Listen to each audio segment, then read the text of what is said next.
As palavras do meu genro me atingiram como um soco no estômago durante o casamento da minha filha. O maior presente seria você sumir da nossa vida. Ele disse olhando diretamente nos meus olhos. Ali estava eu, João Souza, 57 anos, no meio da festa que eu mesmo estava bancando, sendo humilhado pelo homem que havia se casado com minha única filha. Vocês não fazem ideia do que aconteceu depois dessa frase.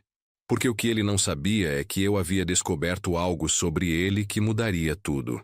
E quando decidi me vingar, não foi apenas uma vingança simples. Foi uma vingança que destruiu completamente a vida perfeita que ele pensava que tinha. Mas antes de continuarmos, confira se você já está inscrito no canal e escreva nos comentários de onde você está assistindo este vídeo. A festa estava linda. Exatamente como Mariana havia sonhado desde pequena. Luzes douradas enfeitavam o salão do clube. As mesas estavam impecáveis com arranjos de rosas brancas, e os convidados comentavam sobre como tudo estava perfeito. 50 mil reais. Foi isso que gastei para realizar o sonho da minha filha. Eu estava próximo ao bar, observando Mariana dançar com seu novo marido, quando senti uma mão no meu ombro. Era Ricardo, meu genro de 28 anos, com aquele sorriso que eu havia aprendido a desconfiar nos últimos 2 anos de namoro. João, ele disse se aproximando do meu ouvido, preciso falar com você. Pensei que fosse me agradecer pela festa, pelo apartamento que comprei para eles como presente de casamento, ou pelos 2 anos em que sustentei o relacionamento deles enquanto ele procurava sua vocação profissional. Como eu estava enganado. Sabe, Ricardo continuou, olhando ao redor para ter certeza de que ninguém estava ouvindo. Agora que somos família oficial, acho que você precisa entender algumas coisas. Sua voz havia mudado completamente. O tom respeitoso que ele sempre usava comigo havia desaparecido, substituído por algo frio e calculista. O maior presente de casamento seria você sumir da nossa vida, ele disse sem piscar. Mariana concorda comigo, só não tem coragem de falar. Senti minha cabeça girar. Não podia ser real. Não depois de tudo que fiz por eles. Você já deu o que tinha que dar. Ele continuou. O apartamento está no nosso nome. A festa está paga. Agora queremos nossa privacidade. Queremos construir nossa família sem a interferência de um sogro pegajoso. Olhei para minha filha, que ria com as amigas do outro lado do salão. A menina que criei sozinho depois que minha esposa morreu quando ela tinha apenas 10 anos. A menina por quem trabalhei 16 horas por dia na minha oficina mecânica para dar tudo o que ela merecia. Ricardo, consegui falar, minha voz saindo mais fraca que eu gostaria. Você não pode estar falando sério. Ele riu. Uma risada baixa e cruel. João, você serviu ao seu propósito. Agora é hora de sair de cena. Fiquei parado ali por alguns minutos, tentando processar o que havia acabado de ouvir. Os convidados continuavam dançando, rindo, aproveitando a festa que eu estava pagando, completamente alheios ao fato de que meu mundo havia desabado. Decidi procurar Mariana. Talvez Ricardo estivesse mentindo. Talvez minha filha não soubesse de nada disso. Encontrei ela no banheiro feminino retocando a maquiagem com suas madrinhas. Mari, chamei quando ela saiu. Preciso falar com você. Ela se aproximou, radiante no vestido que custou 8 mil reais. Pai, está tudo bem? Você está pálido. Ricardo acabou de me dizer algumas coisas, comecei escolhendo as palavras cuidadosamente. Sobre vocês quererem distância da família. O sorriso dela desapareceu instantaneamente. Ela olhou ao redor, nervosa. Pai, não é assim que ele falou, tenho certeza. Então vocês conversaram sobre isso? O silêncio dela foi mais doloroso que qualquer palavra. Vi em seus olhos que era verdade. Minha própria filha, a menina que eu carreguei no colo quando ela tinha pesadelos, queria-me fora de sua vida. Pai, ela começou. Você precisa entender. Ricardo e eu queremos ter nosso espaço. Você às vezes é muito presente, muito protetor, muito presente. Depois de criar ela sozinha, trabalhar 2 empregos para pagar escola particular, faculdade, curso de inglês, intercâmbio, depois de abrir mão da minha própria vida para que ela tivesse tudo. Mariana, eu só quero fazer parte da vida da minha única filha. E vai fazer, pai, só que de longe, entende? Não, eu não entendia nada. Voltei para o salão completamente perdido. Foi então que vi algo que chamou minha atenção. Ricardo estava no canto da festa falando animadamente no telefone. Ele parecia agitado, feliz até. Me aproximei sem ele perceber e consegui ouvir parte da conversa. Sim, amor, deu tudo certo. Ele dizia. O velho caiu direitinho. Agora é só esperar uns meses e a gente pode ficar junto oficialmente. Amor? Esperar uns meses? Carla, eu te amo. Essa farsa com a Mariana foi necessária, mas agora temos o apartamento e uma boa pensão garantida. Em 6 meses pedimos o divórcio e dividimos tudo. Meu sangue gelou. Ricardo tinha uma amante. E pior, havia se casado com minha filha só pelo dinheiro. Fiquei escondido atrás de uma coluna, ouvindo cada palavra da conversa de Ricardo. Minha mente trabalhava rapidamente, processando a traição que estava descobrindo. Carla, meu amor, você precisava ver a cara dele quando eu falei para sumir da nossa vida. Ricardo ria baixinho. O trouxa acreditou que a filha concorda comigo. Ela não faz ideia de nada, óbvio. Então Mariana não sabia da amante. Ela realmente acreditava que queria distância de mim, mas não fazia ideia de que seu marido estava planejando abandoná-la em poucos meses. 6 meses é tempo suficiente para parecer que tentamos fazer dar certo. Ele continuou. Depois alegamos incompatibilidade. Eu fico com minha parte dos bens e a gente se muda para Salvador como planejamos. Salvador. Longe de tudo e de todos. O apartamento que o sogro bobão deu vale 400 mil. Metade é minha por lei. 200 mil é uma boa quantia para começarmos nossa vida nova, não acha? 200 mil reais. Metade do apartamento que comprei pensando na felicidade da minha filha. Ricardo desligou o telefone e voltou para a festa como se nada tivesse acontecido. Cumprimentou os convidados, dançou com Mariana, fez o papel de genro perfeito. Um ator consumado. Eu fiquei ali parado, observando toda aquela encenação. Minha filha dançava alegremente com um homem que estava planejando destruir sua vida. E ela não fazia ideia de nada. Foi nesse momento que tomei uma decisão. Ricardo queria que eu sumisse. Perfeito. Eu ia sumir mesmo. Mas antes, ia me certificar de que ele pagasse por cada mentira, por cada manipulação, por cada real que havia roubado da minha família. Saí da festa sem me despedir de ninguém. Dirigi até em casa, minha mente fervilhando com possibilidades. 57 anos de vida me ensinaram algumas coisas. E uma delas era que pessoas como Ricardo sempre cometem erros. Cheguei em casa e fui direto para o meu escritório. Liguei o computador e comecei a pesquisar sobre Ricardo Silva Santos. Eu sabia muito pouco sobre o passado dele, sempre confiando na palavra de Mariana de que ele era um bom rapaz. 2 horas depois, eu havia descoberto coisas interessantes. Ricardo não estava procurando sua vocação, como dizia. Ele estava desempregado há 3 anos, vivendo de pequenos golpes aplicados em mulheres mais velhas. Encontrei registros de um processo por estelionato em Minas Gerais, 2 anos atrás. Uma mulher de 60 anos havia perdido 50 mil reais para ele, numa história muito parecida com a nossa. Ela havia descoberto tarde demais. Mas eu não descobri tarde demais.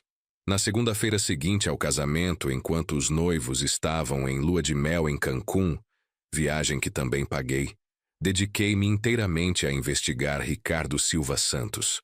Contratei um detetive particular, Marcos Oliveira, um antigo cliente da oficina que havia se aposentado da Polícia Civil e agora trabalhava com investigações particulares.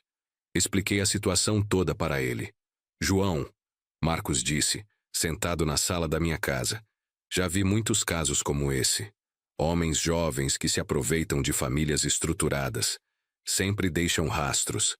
Pedi para ele investigar tudo sobre Ricardo. Passado, antecedentes, relacionamentos anteriores, movimentação financeira, tudo. Preciso de 2 semanas, Marcos disse. E vai custar 5 mil reais. Pode ser 10 mil se for necessário. Só quero a verdade completa. Enquanto isso, mantive distância de Mariana como eles haviam pedido. Não liguei, não mandei mensagem, não apareci no apartamento. Se queriam que eu sumisse, eu ia mostrar o que era realmente sumir. Mariana ligou 3 vezes na primeira semana. Eu não atendi. Na segunda semana, ela apareceu na oficina. Pai, o que está acontecendo? Por que não atende minhas ligações? Olhei para ela, ainda linda mesmo com os olhos vermelhos de choro. Pensei que vocês queriam distância. Respondi, continuando a trabalhar no motor de um Fusca. Não era para você desaparecer completamente. Mariana, vocês foram muito claros no casamento. Ricardo disse que eu deveria sumir da vida de vocês. Estou apenas respeitando o pedido. Mas, pai, eu sinto sua falta. A casa fica muito vazia sem você visitando. Casa. Ela chamava meu apartamento de casa. O apartamento que comprei para ela. Como está a lua de mel? Perguntei, mudando de assunto. Foi maravilhosa. Ela sorriu. Ricardo é tão atencioso, tão carinhoso. Claro que era. Por enquanto. Pai, por favor, volta a fazer parte da nossa vida. Ricardo só falou aquilo porque estava nervoso com o casamento. Ele não quis magoar você. Mentira. Cada palavra que saiu da boca dele havia sido calculada. Mari, preciso de um tempo para processar algumas coisas. Quando eu estiver pronto, a gente conversa. Ela saiu chorando. Foi a coisa mais difícil que já fiz na vida. Ver minha filha chorar e não consolá-la. Mas eu sabia que em breve ela entenderia tudo. No dia seguinte, Marcos me ligou. João, precisa vir aqui. Descobri coisas que vão te interessar muito. O escritório de Marcos ficava num prédio comercial no centro da cidade. Cheguei lá ansioso, sabendo que o que eu descobrisse mudaria tudo. Senta aí, João. Marcos disse, organizando uma pilha de papéis sobre a mesa. Ricardo Silva Santos não é quem vocês pensam que é. Ele abriu uma pasta e começou a me mostrar documentos. Primeiro, ele tem 42 anos, não 28 como disse para Mariana. 42 anos. 14 anos mais velho do que minha filha pensava. Segundo, ele é casado. Senti o mundo girar. Casado desde 2019 com uma tal de Carla Mendes em Salvador. O casamento nunca foi anulado. Isso significa que o casamento dele com sua filha é nulo. Bigamia é crime, João. Marcos continuou virando papéis. Terceiro, ele tem 2 filhos com essa Carla, gêmeos de 3 anos. 2 filhos. Ricardo tinha uma família inteira em Salvador. Quarto, os processos por estelionato. Não é só um, são 5. Em diferentes estados. Sempre o mesmo golpe. Se aproxima de mulheres com dinheiro, ganha a confiança delas ou das filhas, consegue bens e some. 5 mulheres diferentes haviam sido vítimas de Ricardo. E a melhor parte, Marcos sorriu sombriamente. Ele foi preso 2 vezes. Uma em 2020 por estelionato, outra em 2022 por abandono de família. Passou 8 meses preso da última vez. Por que ele não aparece nos antecedentes criminais? Porque ele usa documentos falsos. Ricardo Silva Santos não existe? O nome verdadeiro dele é Roberto Carlos da Silva. Roberto Carlos da Silva. 42 anos, casado, 2 filhos, 5 processos por estelionato, 2 prisões. João, sua filha, está casada com um criminoso profissional. Peguei as cópias dos documentos que Marcos havia preparado. Certidão de casamento em Salvador, certidão de nascimento dos filhos, processos criminais, tudo devidamente autenticado. O que você vai fazer? Marcos perguntou. Boa pergunta. Ricardo havia destruído minha família, mentido para minha filha, roubado meu dinheiro, mas simplesmente entregar tudo para Mariana não seria vingança suficiente. Ele queria que eu sumisse? Perfeito. Mas eu ia sumir do jeito que ele menos esperava. Marcos, preciso de mais algumas informações.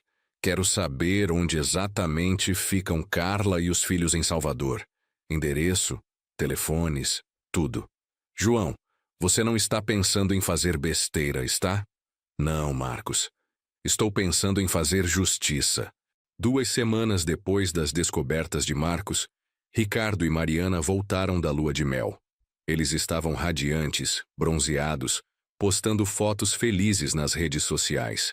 A farsa perfeita. Ricardo imediatamente retomou sua rotina de procurar emprego, que basicamente consistia em ficar em casa vendo televisão enquanto Mariana saía para trabalhar na loja de roupas dela. Era a hora de começar meu plano. Liguei para Carla Mendes em Salvador. Alô?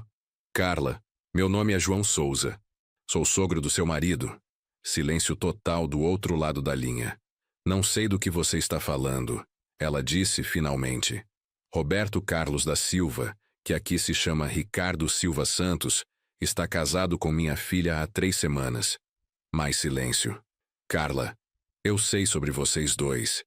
Sei sobre os gêmeos.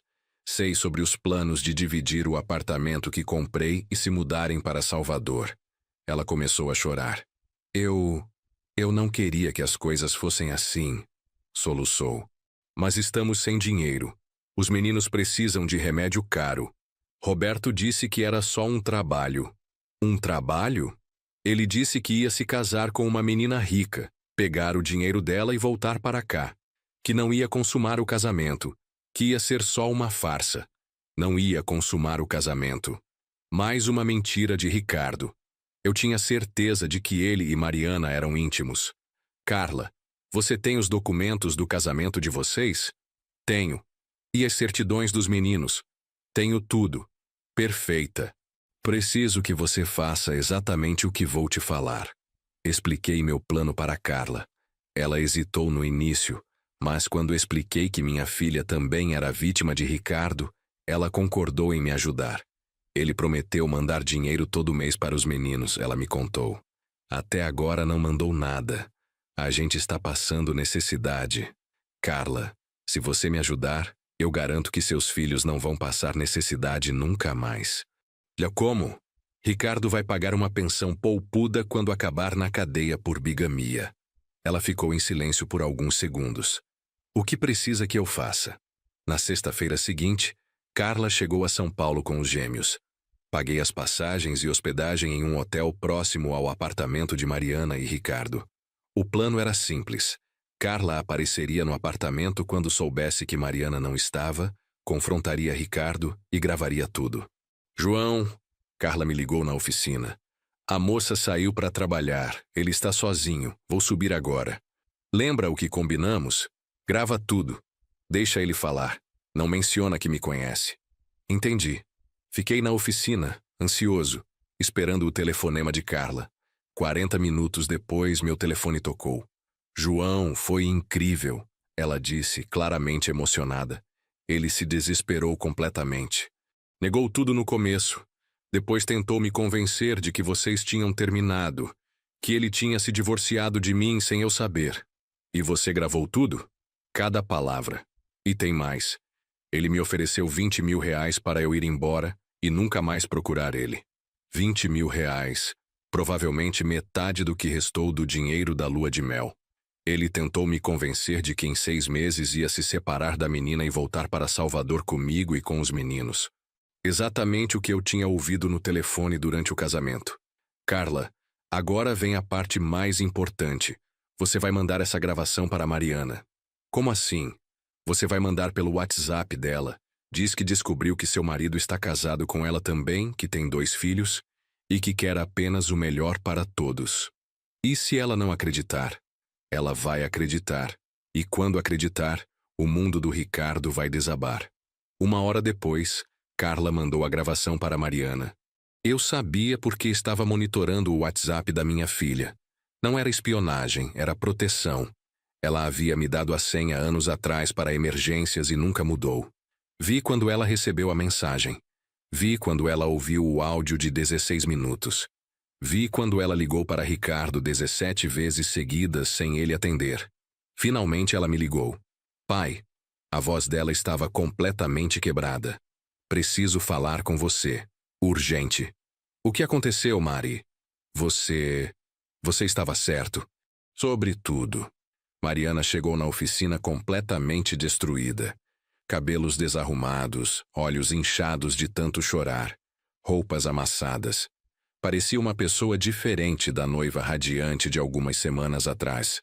Pai, como você soube? Foi a primeira coisa que ela perguntou. Soube o quê, Mari? Que ele estava mentindo sobre tudo. Que ele não prestava. Você tentou me avisar várias vezes e eu não quis ouvir. Eu não havia tentado avisá-la sobre nada. Na verdade, eu também havia sido enganado por Ricardo.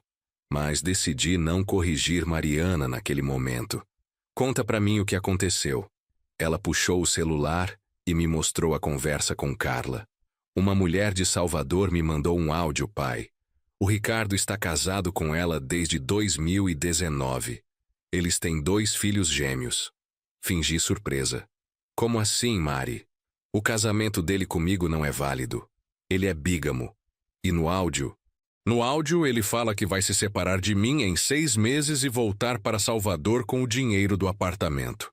Ela começou a chorar novamente. Pai, ele me usou nossa família, e eu ainda mandei você embora da minha vida por causa dele. Mari, você não sabia de nada disso. Mas você sabia, não é? Por isso ficou distante depois do casamento. Por isso não quis mais falar comigo. Deixei que ela pensasse isso. Era mais fácil do que explicar toda a verdade. O que você vai fazer agora? Perguntei. Não sei, ela soluçou. Ele saiu de casa depois que eu confrontei ele. Disse que ia explicar tudo, mas não voltou mais. E agora descobri que ele levou dinheiro da nossa conta conjunta. Quanto dinheiro? 35 mil reais. Tudo que sobrou do dinheiro da lua de mel e algumas economias minhas. 35 mil reais. Além dos 400 mil do apartamento, além dos 50 mil da festa. Mari, onde você acha que ele foi? Não faço ideia. Ele desligou o celular. Sumiu. Eu sabia exatamente onde Ricardo estava. Marcos havia me informado que ele estava no hotel próximo ao aeroporto, provavelmente tentando remarcar as passagens para Salvador. Filha, você precisa tomar algumas providências urgentes. Que providências? Primeiro, ir na polícia registrar ocorrência por estelionato. Segundo, procurar um advogado para anular o casamento. Terceiro, bloquear todas as contas conjuntas. Mariana me olhou com uma expressão que não via há anos. Admiração e gratidão. Pai, me ajuda? Por favor? Finalmente. Depois de 2 anos sendo tratado como estorvo, minha filha estava me pedindo ajuda. Claro, Mari. Para isso que serve um pai.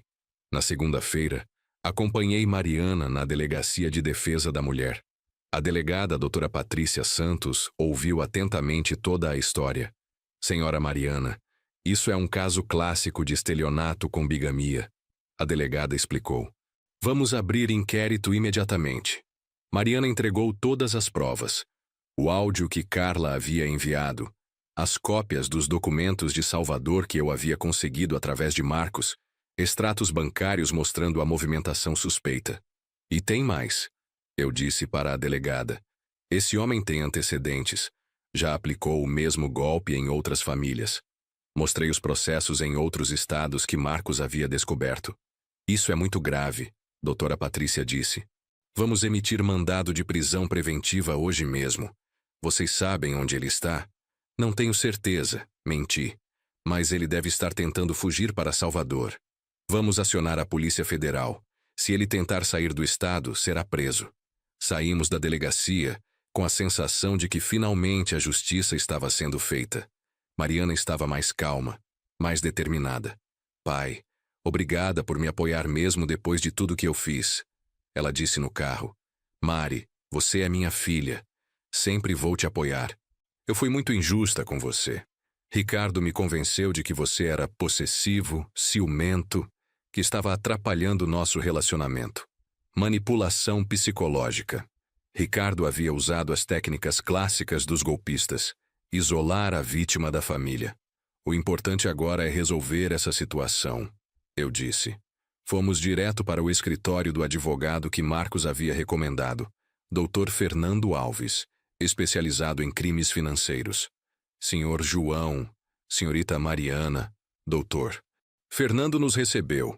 Já analisei a documentação que vocês enviaram. É um caso bastante sólido. Ele explicou os procedimentos legais. Anulação do casamento, recuperação dos bens, processo criminal por estelionato e bigamia. Quanto tempo isso vai demorar? Mariana perguntou. A anulação do casamento, uns 3 meses. A recuperação dos bens pode levar 1 ano. O processo criminal, pelo menos 2 anos. E se ele fugir? Por isso que já acionamos a Polícia Federal. Se ele for preso, as coisas aceleram bastante. Naquela noite, Mariana dormiu na minha casa pela primeira vez em 2 anos. Fizemos janta juntos, conversamos.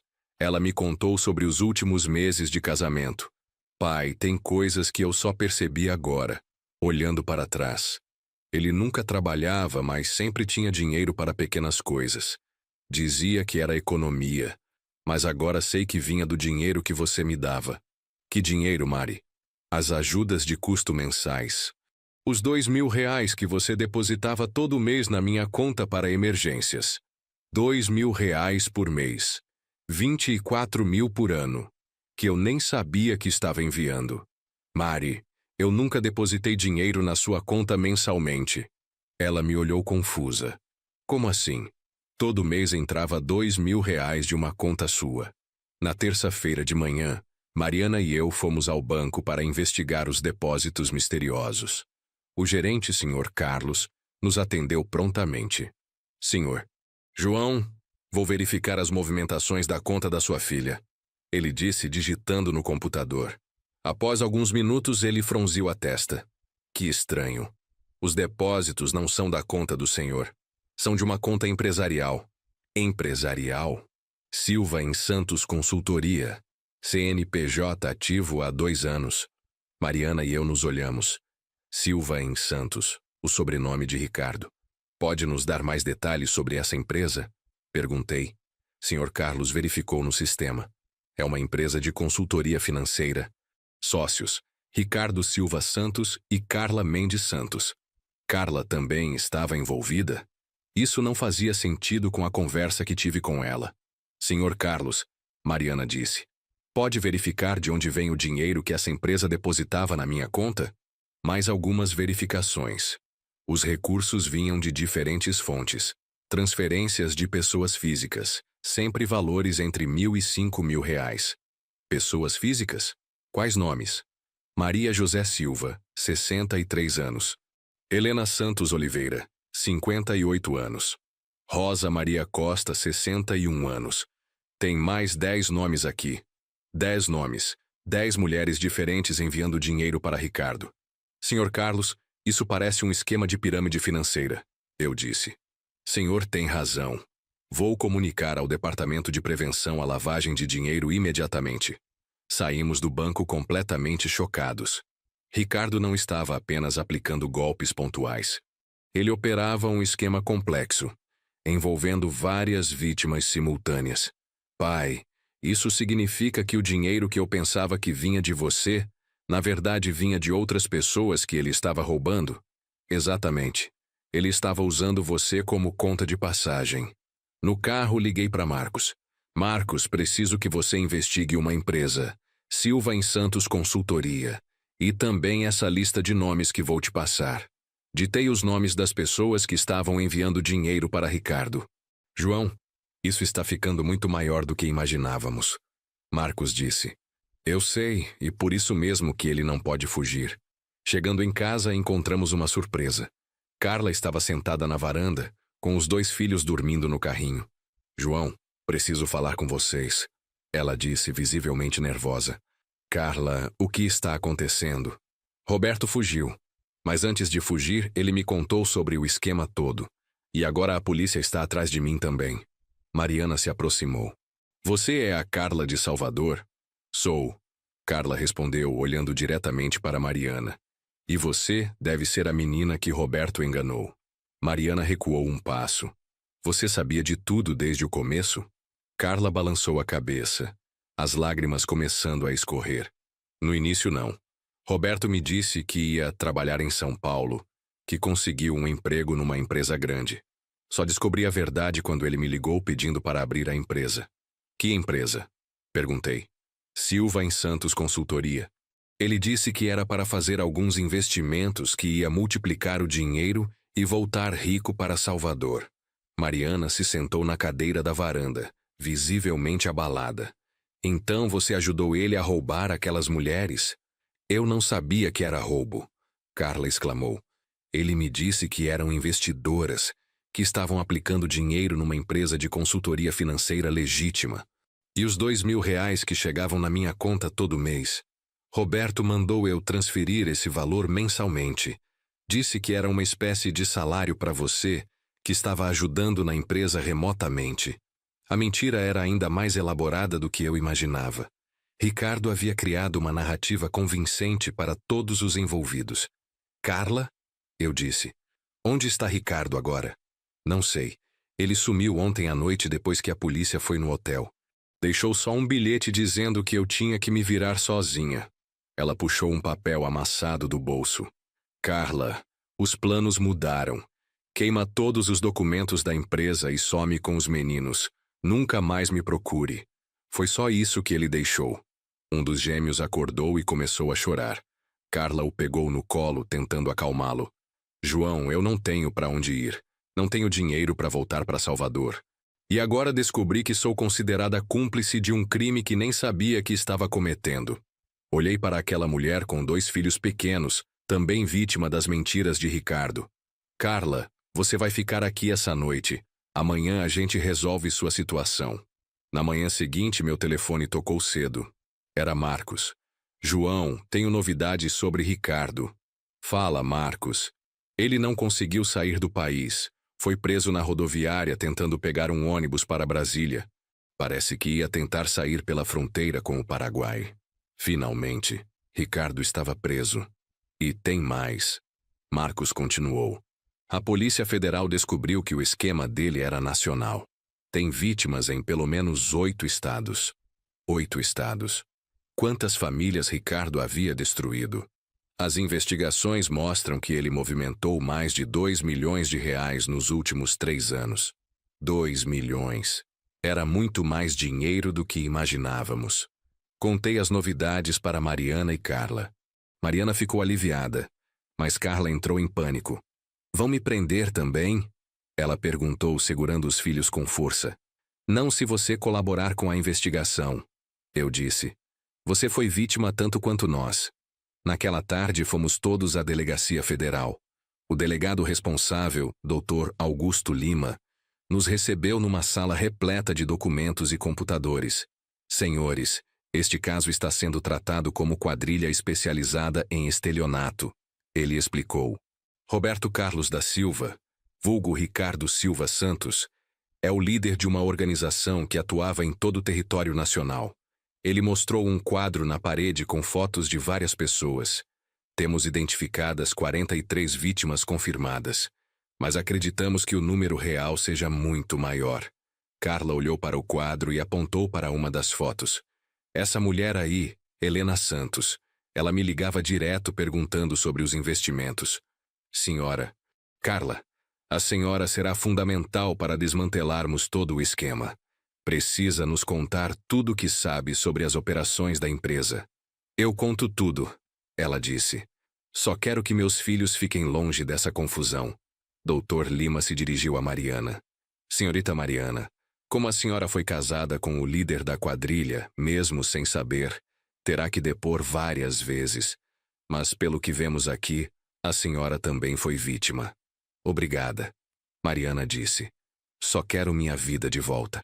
Uma semana depois, Dr. Lima nos ligou para uma reunião especial na Delegacia Federal. Senhores, gostaríamos que conhecessem algumas das outras vítimas. Achamos que pode ser importante para o processo. Na sala de reuniões, encontramos 5 mulheres de idades diferentes. Todas tinham a mesma expressão de dor e revolta que eu havia visto em Mariana. Esta é Dona Maria José.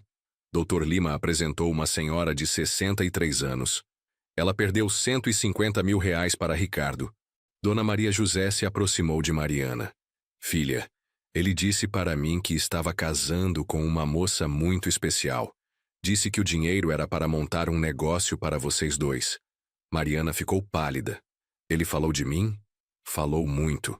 Disse que você era a filha que ele nunca teve, que queria dar tudo de bom para você.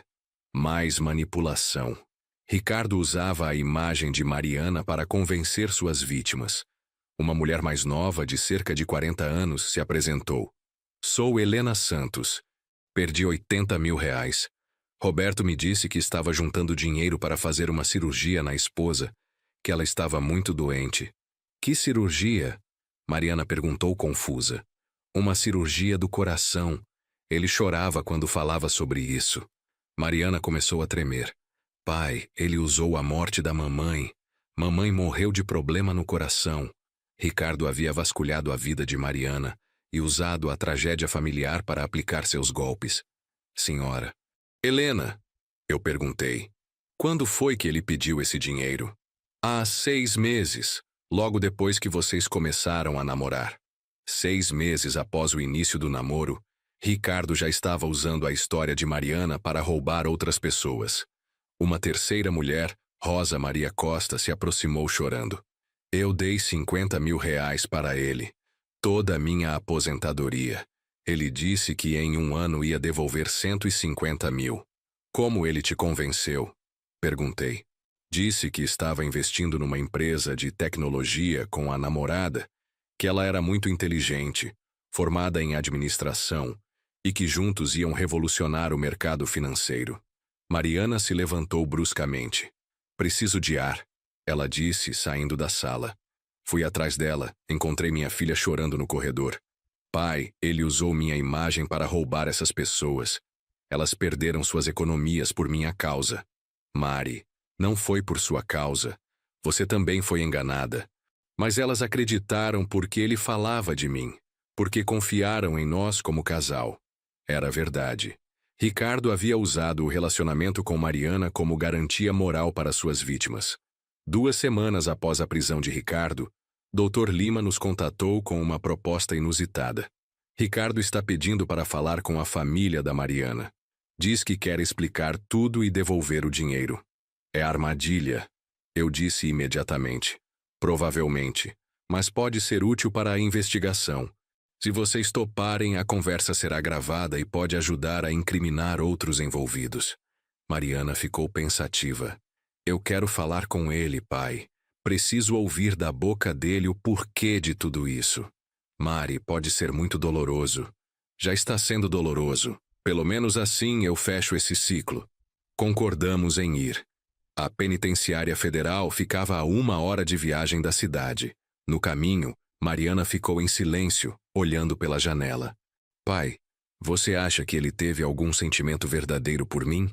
Era uma pergunta que eu esperava, mas não sabia como responder. Mari, pessoas como Ricardo são muito boas em simular sentimentos. Não sei te dizer. Eu preciso saber. Preciso entender se tudo foi mentira ou se houve algo real. Na prisão, fomos levados a uma sala de visitas com vidro blindado. Ricardo apareceu do outro lado, usando uniforme laranja, visivelmente mais magro e com uma barba mal feita. Quando ele viu Mariana, seus olhos se encheram de lágrimas. Mari!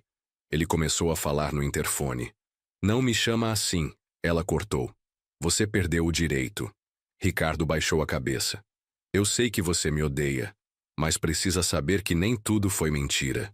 Então me explica o que foi verdade e o que foi mentira. Mariana disse com a voz firme.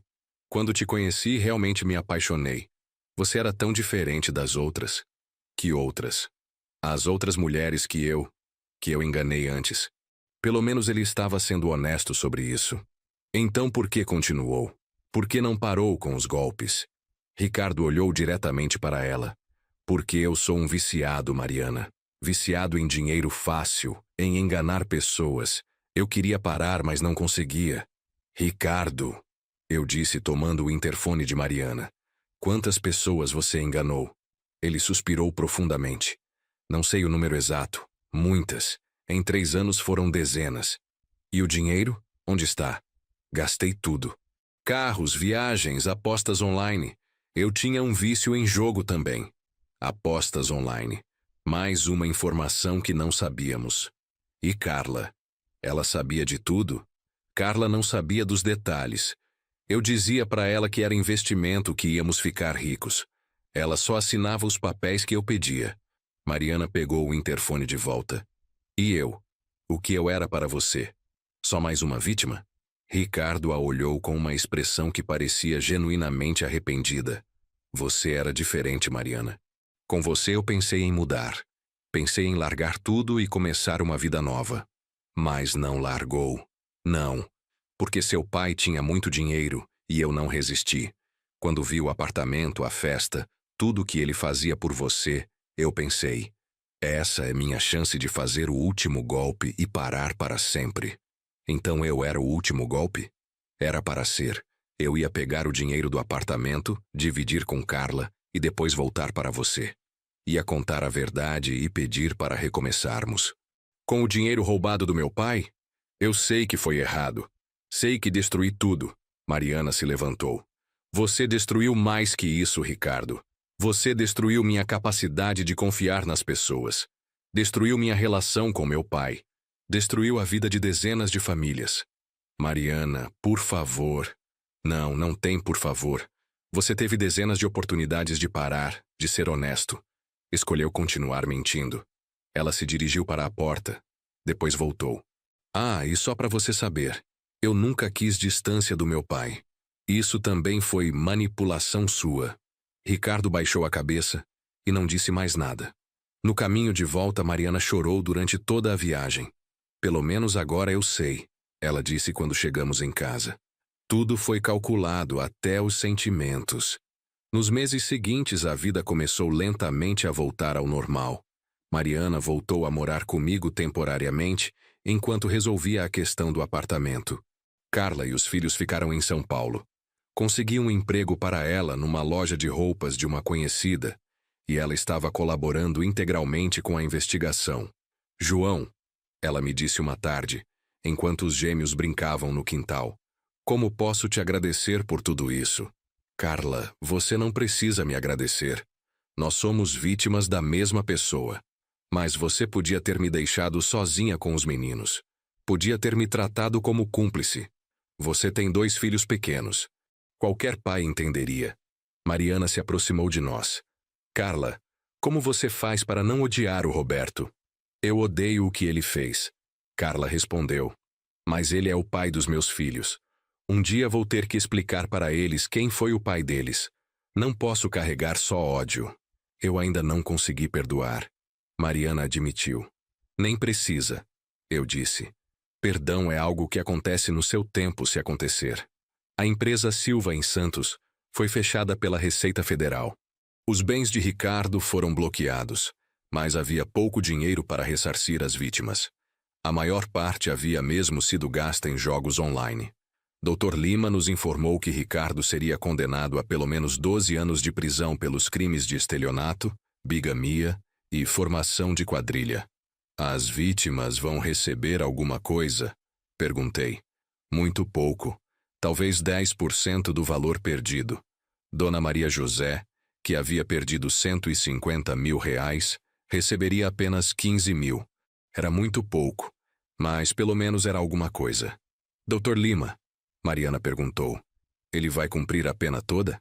No mínimo 8 anos. Com bom comportamento. 8 anos. Ricardo sairia da prisão ainda jovem aos 50 anos.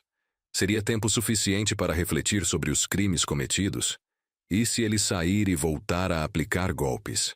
Por isso que estamos documentando tudo minuciosamente. Se ele reincidir, a pena será muito maior.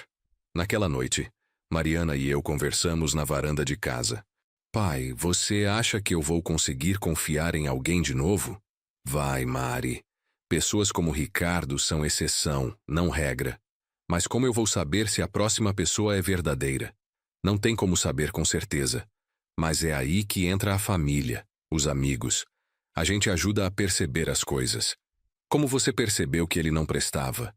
Eu sorri. Na verdade, eu não percebi no começo. Também fui enganado por ele. Sério? Sério. A diferença é que, quando descobri a verdade, fiz alguma coisa a respeito. 6 meses depois, começou o julgamento de Ricardo. O fórum estava lotado de vítimas e familiares. Contei pelo menos 50 pessoas na plateia. Mariana decidiu depor pessoalmente. Ela queria contar para o juiz exatamente o que havia sofrido. Meritíssimo, ela começou, com a voz firme. O réu não destruiu apenas minha vida financeira. Ele destruiu minha capacidade de confiar, minha relação familiar, minha autoestima. O juiz ouvia atentamente. Ele me fez acreditar que meu pai era um problema no nosso relacionamento. Me fez afastar da única pessoa que realmente me amava de verdade. Ricardo estava sentado ao lado do advogado de cabeça baixa. Peço à justiça que considere não apenas o dinheiro roubado, mas a destruição emocional causada em dezenas de famílias. Quando Mariana terminou de falar, várias pessoas na plateia aplaudiram. Carla também depôs. Meritíssimo, o réu me fez de cúmplice sem eu saber. Usei meu nome para abrir empresa fraudulenta. Hoje meus filhos não têm pai, e eu carrego a marca de ter sido envolvida num crime. Dona Maria José pediu para falar. Excelência, perdi toda a minha aposentadoria. Aos 63 anos tive que voltar a trabalhar como doméstica para sobreviver. Mas pior que perder o dinheiro, foi perder a confiança nas pessoas. Uma por uma, as vítimas contaram suas histórias. Eram relatos de vidas destruídas, sonhos desfeitos, famílias em crise.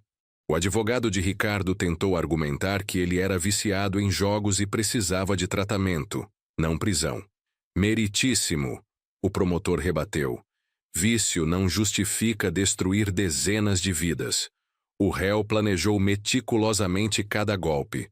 Não foi impulso, foi premeditação. Após 2 horas de julgamento, o juiz deu sua sentença. Considerando a gravidade dos crimes, o número de vítimas e o valor total desviado, condeno o réu Roberto Carlos da Silva a 15 anos de reclusão em regime inicialmente fechado. 15 anos. 3 a mais do que o esperado. Além disso, o juiz continuou. Determino o ressarcimento integral das vítimas quando e se o réu tiver patrimônio para isso. Ricardo foi levado algemado de volta à prisão. Quando passou por nós, olhou para Mariana uma última vez. Ela desviou o olhar. 1 ano após o julgamento, nossa vida havia tomado uma nova forma. Mariana voltou a trabalhar na loja de roupas, mas agora como gerente. Ela estava fazendo terapia e lentamente recuperando a confiança em si mesma. Carla conseguiu regularizar sua situação na justiça e hoje trabalha como vendedora. Os gêmeos estão numa creche pública e se desenvolvendo bem. Ela nunca mais falou em voltar para Salvador. João, ela me disse num domingo enquanto almoçávamos todos juntos, os meninos te consideram um avô. Era verdade. Pedro e Paulo, os gêmeos, haviam se acostumado comigo e me chamavam de vovô João. Era estranho no início, mas acabei me afeiçoando aos meninos. Carla, eles são bem-vindos aqui sempre. Mariana sorriu. Pai, você sabe que meio que ganhou 2 netos, né? E uma filha extra. Eu brinquei, olhando para Carla. A situação financeira foi resolvida parcialmente. O apartamento voltou para o nome de Mariana, já que o casamento foi anulado. Ela decidiu vendê-lo e comprar um menor, ficando com a diferença para recomeçar a vida. Não quero mais nada que me lembre dele, ela explicou. Das outras vítimas, algumas conseguiram recuperar pequenas quantias através de um fundo de ressarcimento que criamos. Eu contribuí com 50 mil reais, outros familiares ajudaram, e conseguimos amenizar um pouco o prejuízo de pelo menos 10 famílias. Dona Maria José foi uma das beneficiadas. João, não sei como te agradecer, ela me disse quando entregamos um cheque de 30 mil reais para ela. Dona Maria, a senhora não precisa me agradecer. Todos nós fomos vítimas. Mas o senhor não tinha a obrigação de nos ajudar. Tinha sim, obrigação moral. Marcos, o detetive, tornou-se um amigo próximo da família. Ele nos ajudou a montar um grupo de apoio para vítimas de golpes financeiros. João, vocês não fazem ideia de quantas famílias passam pela mesma situação. Ele me disse numa das reuniões do grupo. Por isso que é importante compartilhar a experiência, eu respondi. 2 anos depois de tudo acontecer, Mariana conheceu Rodrigo, um engenheiro de 32 anos que trabalhava numa empresa de construção civil. Desta vez, ela foi muito mais cautelosa. Pai, quero que você investigue ele, ela me pediu após 3 meses de namoro. Mari, você não pode viver com medo para sempre. Não é medo, é precaução. Quero ter certeza. Marcos fez uma investigação discreta sobre Rodrigo. Antecedentes limpos, emprego estável, família estruturada. João, esse rapaz é limpo. Só tem uma multa de trânsito nos últimos 5 anos. Quando apresentei Rodrigo para Carla e os gêmeos, a reação dele foi muito diferente da de Ricardo. Que legal que a Mari tem uma família tão unida. Ele disse sinceramente. Meus pais morreram cedo. Sempre sonhei em fazer parte de uma família grande. Pedro e Paulo gostaram dele imediatamente. Crianças têm um instinto especial para pessoas verdadeiras. Vovô João, Pedro me perguntou um dia, o tio Rodrigo vai ser nosso tio de verdade? Se a Mariana casar com ele, vai ser seu tio sim. Legal. Ele prometeu me ensinar a jogar futebol. 6 meses depois, Rodrigo pediu Mariana em casamento. Mas desta vez, as coisas foram diferentes. Senhor. João. Ele me procurou na oficina antes de pedir a mão dela. Quero casar com a Mariana. E o que você quer de mim? Sua bênção. E quero deixar claro que não quero nada financeiramente. Tenho meu emprego, minha casa, minhas economias. Só quero fazer sua filha feliz. Rodrigo, depois de tudo que passamos, você entende por que sou desconfiado? Entendo perfeitamente. Se eu fosse o senhor, seria igual. E você está disposto a construir uma relação verdadeira com nossa família? Senhor. João, eu estou pedindo para fazer parte desta família. Isso inclui o senhor, a Carla e os meninos. Pela primeira vez em 3 anos, senti que minha filha havia encontrado alguém de verdade. O casamento de Mariana e Rodrigo foi completamente diferente do anterior. Fizemos uma festa simples no quintal de casa, com 50 convidados, churrasco e música ao vivo. Custou R$ 10.000, 10 vezes menos que o anterior. Pai, Mariana me disse na manhã do casamento, obrigada por me ensinar a diferença entre amor e interesse. Mari, você aprendeu sozinha, eu só te apoiei. Você fez muito mais que me apoiar. Você me salvou. A cerimônia foi emocionante. Quando o padre perguntou se eu entregava minha filha em casamento, olhei para Rodrigo. Eu não estou entregando, eu disse. Estou ganhando um filho. Carla foi madrinha. Os gêmeos foram pajens. Pela primeira vez desde o início de toda essa história, sentimos que éramos uma família de verdade. Durante a festa, Rodrigo se aproximou de mim. Senhor João, o senhor sabe que eu pretendo adotar Pedro e Paulo? Como assim? Carla e eu estamos namorando há 2 meses. Queremos nos casar e formar uma família completa. Olhei para Carla, que dançava com os meninos no meio da sala. Rodrigo, você tem certeza disso? São 2 meninos pequenos, e você mal os conhece há 1 ano. Senhor. João. Família não é só sangue. É carinho, cuidado, presença. Esses meninos precisam de um pai presente. E o pai biológico? Vai ficar na cadeia pelos próximos 12 anos. Quando sair, eles vão ser adolescentes. Se ele quiser ter uma relação com eles naquela época, tudo bem. Mas agora eles precisam de estabilidade. Rodrigo tinha razão. Pedro e Paulo precisavam de um pai presente, e Ricardo havia perdido esse direito quando escolheu o crime. Você conversou com a Carla sobre isso? Conversamos muito. Ela está com medo de que eu desista quando perceber o trabalho que dá a criar 2 crianças. E você vai desistir? Rodrigo sorriu. Senhor João, eu cresci sem pai. Sei exatamente o que esses meninos sentem. Não vou deixar eles passarem pelo que eu passei. Naquela noite, após a festa, sentei na varanda observando minha família. Mariana e Rodrigo lavavam louça na cozinha, conversando e rindo. Carla colocava os gêmeos para dormir, cantando baixinho. 3 anos atrás eu tinha apenas uma filha. Hoje tinha uma família grande, unida pelo carinho e pelas dificuldades superadas juntos. 6 meses depois do casamento de Mariana, Carla e Rodrigo também se casaram. Foi uma cerimônia ainda mais simples no cartório, com apenas a família presente. João, Carla me disse após assinar os documentos. Obrigada por ter me dado uma família de verdade. Carla, você sempre foi família. Pedro e Paulo ganharam oficialmente um pai. O processo de adoção demorou alguns meses, mas finalmente saiu. Pai, Pedro me disse um dia, agora eu tenho duas famílias, a do papai Rodrigo e a do vovô João. E você gosta de ter duas famílias? Gosto. Assim eu tenho mais gente para me amar. A sabedoria das crianças às vezes nos surpreende. Mariana engravidou 1 ano depois do casamento. Quando ela me contou a notícia, chorei de emoção. Pai, você vai ser avô de verdade agora. Mari, eu já sou avô de Pedro e Paulo. Eu sei, mas agora vai ser seu neto de sangue também. Para mim não faz diferença. Neto é neto. O bebê nasceu em março, um menino saudável que recebeu o nome de João em minha homenagem. João Neto, eu disse quando o segurei pela primeira vez. Bem-vindo à nossa família maluca. Carla também engravidou, alguns meses depois. Desta vez, uma menina. João, Rodrigo me disse. A gente quer dar o nome de Joana para ela. Uma homenagem sua. Rodrigo, vocês não precisam. Precisamos, sim. Se não fosse por você, nada disso seria possível. Em 2 anos, nossa casa havia se transformado completamente.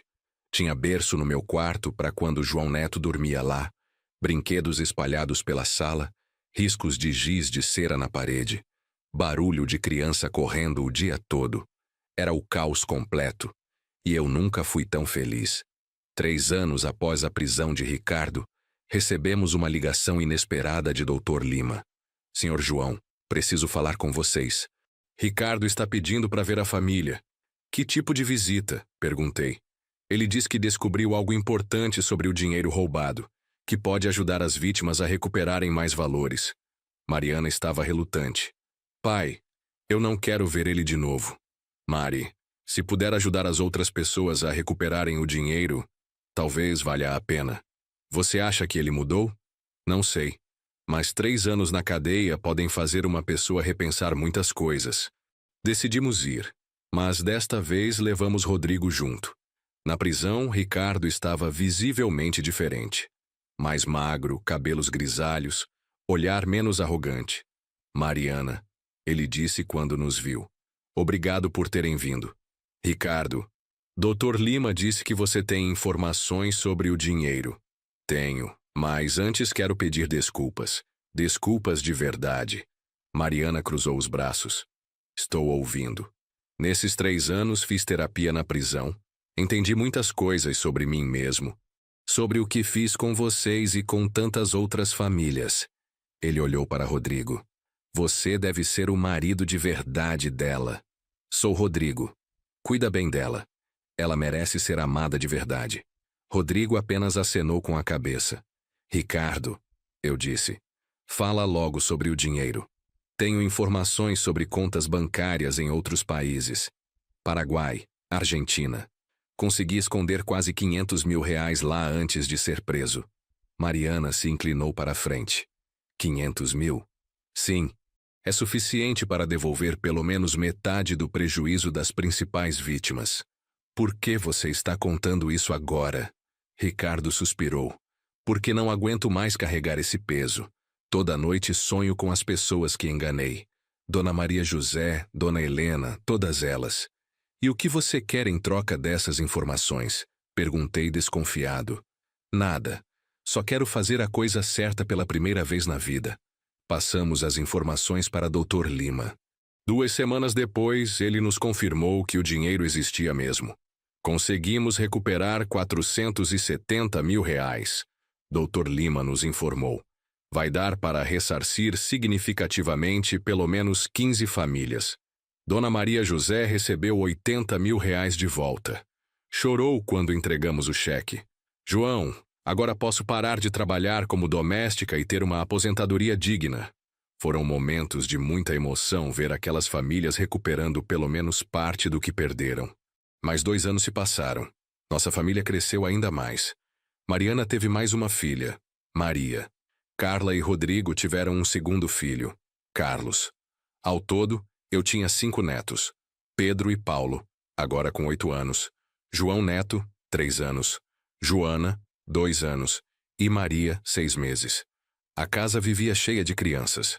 Vovô João, Pedro me disse num domingo. Na escola perguntaram sobre meu pai verdadeiro. E o que você respondeu? Que meu pai é o papai Rodrigo. O outro homem só me fez, mas quem me criou é meu pai de verdade. E você está certo, meu neto. Vovô, você acha que um dia vou conhecer aquele homem? Era uma pergunta que eu esperava há tempos. Pedro, se um dia você quiser conhecê-lo, quando for maior, nós vamos te apoiar. Mas você não tem obrigação nenhuma. Eu não quero conhecer. Ele fez mal para todo mundo. Tudo bem. É sua escolha. Paulo, que estava ouvindo a conversa, se aproximou. Vovô, minha mãe disse que aquele homem está preso. Por quê? Porque ele mentiu para muitas pessoas e roubou dinheiro delas. Ele roubou da gente também? Roubou. Mas no final deu tudo certo porque ganhamos uma família muito maior. É verdade. Paulo sorriu.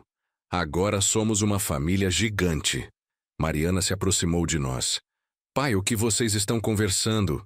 Os meninos perguntaram sobre Ricardo. E o que você disse? A verdade, adaptada para a idade deles. Pai, às vezes me pergunto se fiz certo em me casar de novo tão rápido. Por quê? Porque às vezes penso que foi uma reação ao trauma do Ricardo. Mari, você namorou o Rodrigo por mais de 1 ano antes de casar. Conheceu a família dele e apresentou ele para nós. Foi tudo muito diferente. É verdade. E hoje posso dizer que sou genuinamente feliz. Então não se questiona. Você merece ser feliz. Naquela tarde, enquanto as crianças brincavam no quintal, pensei em como nossa vida havia mudado completamente. 5 anos atrás, eu era um homem solitário com uma filha que queria distância. Hoje tinha uma casa cheia de vida, risadas, amor verdadeiro. Ricardo havia tentado destruir nossa família, mas acabou unindo ela de uma forma que jamais imaginamos. No 4º aniversário da prisão de Ricardo, recebemos uma carta dele. Mariana hesitou em abrir. Pai, será que devo ler? Mari, você decide. Mas talvez seja importante. Ela abriu a carta e começou a ler em voz alta. Cara Mariana, João e família. Sei que não mereço sua atenção, mas preciso escrever esta carta. Nesses 4 anos de prisão, mudei completamente. Faço terapia, estudo, trabalho na biblioteca da penitenciária. Terminei o ensino médio e estou fazendo faculdade de letras à distância. Não estou escrevendo para pedir perdão, porque sei que o que fiz é imperdoável. Estou escrevendo para contar que descobri mais coisas sobre meu passado que podem ajudar outras vítimas. Lembrei de contas que abri em nomes falsos, investimentos que fiz com documentos fraudulentos. Já passei tudo para a Polícia Federal. Mariana, sei que você refez sua vida e teve filhos. Fico feliz por você. Sempre soube que merecia alguém melhor que eu. João, obrigado por ter cuidado dos meus filhos com a Carla. Sei que Pedro e Paulo te chamam de avô, e isso me deixa tranquilo. Eles precisavam de uma figura paterna presente. Não quero visitas, não quero contato. Só queria que soubessem que me tornei uma pessoa diferente. Quando sair da prisão, vou para bem longe e nunca mais vou incomodar vocês. Um dia, quando Pedro e Paulo forem adultos, se quiserem me conhecer, deixo meu contato com o meu advogado. Mas se não quiserem, vou entender perfeitamente. Cuidem-se. Vocês merecem toda a felicidade do mundo. Roberto Carlos da Silva. Mariana terminou de ler com lágrimas nos olhos. Pai, você acha que ele mudou mesmo? Mari, não sei, mas a carta parece sincera. Você acha que eu deveria responder? Pensei por alguns segundos. Mari, você não deve nada para ele. Se quiser responder, responda. Se não quiser, não responda. Qualquer decisão sua será respeitada. Eu acho que vou responder. Só para fechar definitivamente esse ciclo. Ela escreveu uma carta curta. Ricardo, recebi sua carta. Fico feliz em saber que você está tentando mudar. Realmente refiz minha vida. Sou casada com Rodrigo há 4 anos, tenho 2 filhos lindos e sou genuinamente feliz. Pedro e Paulo são filhos do Rodrigo em todos os sentidos. Eles sabem da sua existência, mas não demonstram interesse em te conhecer. Se um dia isso mudar, respeitaremos a decisão deles. Não te perdoo pelo que fez, mas também não carrego mais raiva. Você faz parte do meu passado, e eu prefiro focar no meu presente e futuro. Espero que você realmente tenha mudado e que, quando sair da prisão, construa uma vida honesta. Mariana. Enviamos a carta e nunca mais tivemos contato com Ricardo. 2 anos depois, Mariana decidiu escrever um livro sobre nossa experiência. Ela queria alertar outras pessoas sobre os sinais de relacionamentos abusivos e golpes financeiros. Pai, acho que nossa história pode ajudar muitas famílias. Mari, você tem certeza? Vai ter que reviver muita coisa dolorosa. Tenho certeza. Se conseguirmos evitar que uma família passe pelo que passamos, vai valer a pena. O livro Quando o Amor é uma Mentira, Nossa Experiência com um Golpista, foi publicado por uma editora pequena e se tornou um sucesso inesperado. Mariana foi convidada para palestras em universidades, delegacias especializadas em crimes financeiros, grupos de apoio a vítimas. O mais importante, ela dizia nas palestras, é não ter vergonha de ter sido enganado. Golpistas são profissionais da manipulação. Qualquer pessoa pode ser vítima. O livro gerou mais de 100 cartas de pessoas que haviam passado por situações similares. Mariana, uma das cartas dizia: sua história me deu coragem para denunciar meu namorado, que estava aplicando golpes usando minha imagem. Obrigada por sua coragem. Outro leitor escreveu: João, sua atitude de não desistir da filha me inspirou. Estou tentando reconquistar a confiança do meu filho, que também foi manipulado por um golpista. O mais impressionante foi uma carta de uma delegada de Minas Gerais. Família Souza. Estamos usando o livro de vocês como material de treinamento para nossos policiais. As técnicas descritas pelo Ricardo são muito comuns, e a forma como vocês documentaram tudo está ajudando em várias investigações. Marcos, nosso detetive amigo, nos contou que o caso de Ricardo havia se tornado referência nas academias de polícia. João, vocês não fazem ideia de quantos golpistas foram presos usando os mesmos métodos que usamos para investigar Ricardo. Sério? Sério. O padrão de comportamento é sempre muito similar. Isolamento da vítima, criação de empresas fantasmas, uso da imagem da família para convencer outras vítimas. 5 anos após a publicação do livro, criamos o Instituto Família Segura, uma ONG que ajuda famílias vítimas de golpes financeiros e relacionamentos abusivos. João, Mariana me disse no dia da inauguração, nunca imaginei que nossa dor se transformaria em algo tão positivo. O Instituto oferece apoio psicológico, orientação jurídica e investigação particular para famílias que não têm recursos para contratar detetives privados. Carla virou coordenadora do programa de apoio à mãe solo. Sua experiência como vítima que se transformou em sobrevivente inspirava muitas mulheres. Carla, uma das assistidas, disse numa reunião: você me mostrou que é possível recomeçar, que nossos filhos podem ter uma família estruturada mesmo depois de tanta confusão. Rodrigo, que havia se formado em direito enquanto trabalhava como engenheiro, virou o advogado voluntário do instituto. Senhor João, ele me disse, essa família me ensinou que família não é só sangue. É compromisso, amor, cuidado. Quero retribuir ajudando outras famílias. Pedro e Paulo, agora com 12 anos, participavam das campanhas de conscientização nas escolas. Tio João, Pedro me disse, ele havia parado de me chamar de vovô. Na escola tem vários colegas com pais que não prestam. A gente pode ajudar eles também? Claro, Pedro. Vocês podem ajudar identificando situações suspeitas e orientando os colegas a conversar com adultos de confiança. O Instituto já havia ajudado mais de 200 famílias em 5 anos de funcionamento. Algumas histórias eram muito parecidas com a nossa. Doutor João, uma mãe nos procurou chorando. Minha filha está namorando um homem muito mais velho que não trabalha e está isolando ela da família. Como ele se aproximou dela? Pelo Instagram. Disse que era empresário, que ia dar tudo de bom para ela. O mesmo padrão. Sempre o mesmo padrão. Investigamos o rapaz e descobrimos que ele tinha outras 3 namoradas em cidades diferentes, todas sustentando ele financeiramente. Senhora Ana, Carla disse para a mãe, sua filha não vai acreditar em você se você simplesmente contar a verdade.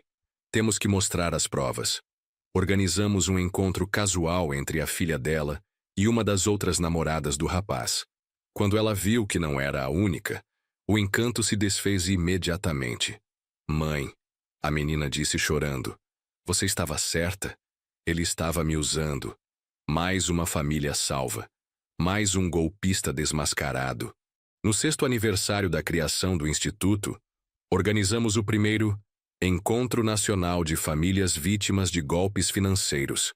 Vieram pessoas de todo o Brasil. Dona Maria José, agora com 70 anos, foi uma das palestrantes. Amigos, ela disse no microfone, perdi minha aposentadoria inteira, mas ganhei uma família nova e um propósito na vida. Helena Santos, outra vítima de Ricardo, também falou. Hoje coordeno um grupo de apoio na minha cidade. Já ajudamos 50 famílias a se recuperarem financeira e emocionalmente. O mais emocionante foi a fala de uma jovem de 25 anos. Meu nome é Clara. Há 3 anos namorei um homem que aplicou em mim o mesmo golpe que vocês sofreram. Mas por causa do livro da Mariana, consegui identificar os sinais a tempo. Como assim? Mariana perguntou. Ele começou a me isolar da família. Dizia que meus pais eram ciumentos. Quando li o livro de vocês, reconheci o padrão imediatamente. E o que você fez? Fingi que acreditava nele, mas comecei a investigar. Descobri que ele tinha mais 2 namoradas e estava planejando pedir dinheiro emprestado para as 3. E aí?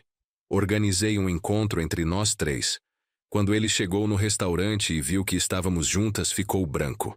Saiu correndo. E nunca mais apareceu. A plateia aplaudiu de pé. Clara, eu disse, você quer se juntar ao nosso instituto? Precisamos de jovens que entendam as táticas modernas dos golpistas. Quero sim, Sr. João.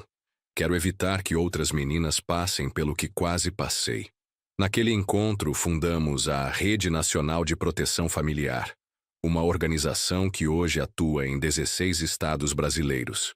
João, Mariana me disse no final do evento, 7 anos atrás, eu queria que você sumisse da minha vida. Hoje não consigo imaginar minha vida sem você. Mari, às vezes as piores experiências nos levam para os melhores lugares. Você acha que se o Ricardo não tivesse aparecido na nossa vida, nós estaríamos assim hoje? Não sei, filha. Mas sei que estou orgulhoso da família que construímos. Hoje, 10 anos após o casamento que mudou nossas vidas, tenho 8 netos. Mariana e Rodrigo tiveram mais 2 filhos. Carla e Rodrigo adotaram uma menina que estava em situação de risco.